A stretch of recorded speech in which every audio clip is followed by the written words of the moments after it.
We talked about the eye watching, and now we talk about the mind watching, thought watching. Inspect your thoughts.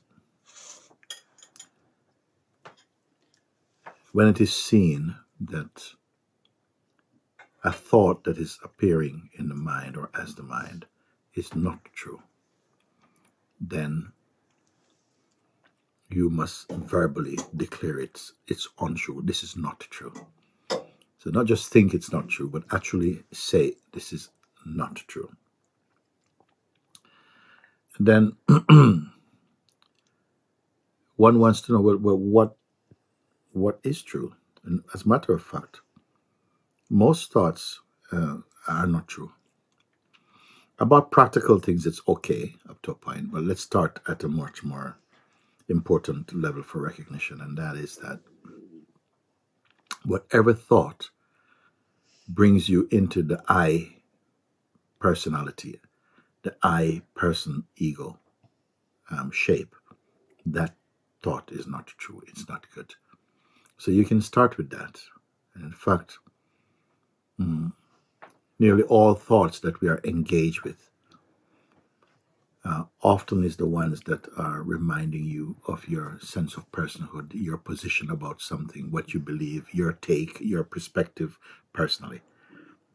So, of course, with being vigilant with it and watching, you'll probably feel, oh my gosh, all these thoughts are untrue.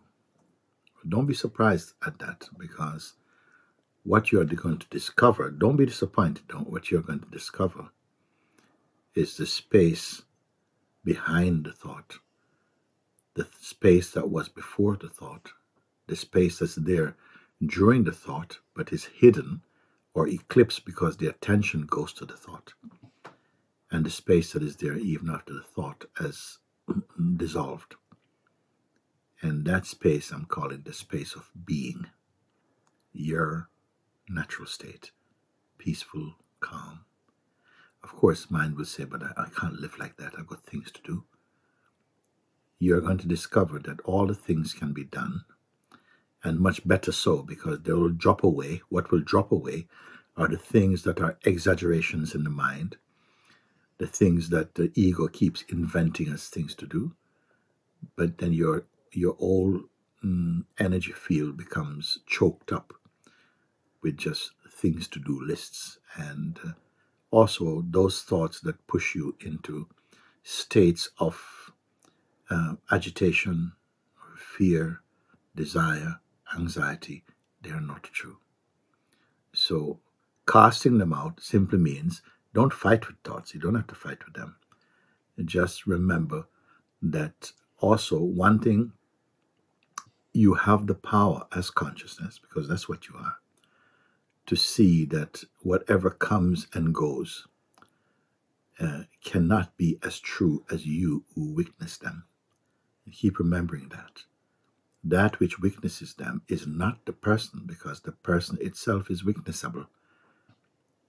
So like this you start. You'll be surprised at how quickly you'll feel the space of your natural self and know, oh my gosh, how wonderful it is, because now I'm living in peace, as peace itself, actually.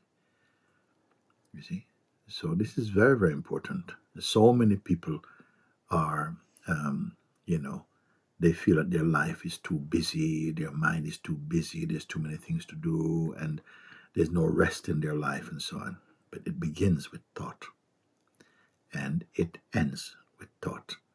When you realize that, wait a second, thoughts are not necessary in quite the way that we have taken them to be. They don't necessarily enrich your life. They just make it more claustrophobic.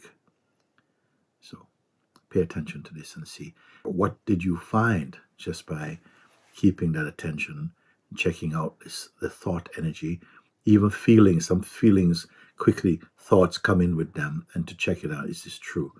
And you see that your discerning power, you may feel, I don't know if a thing is true or not. But don't worry about it. Get started.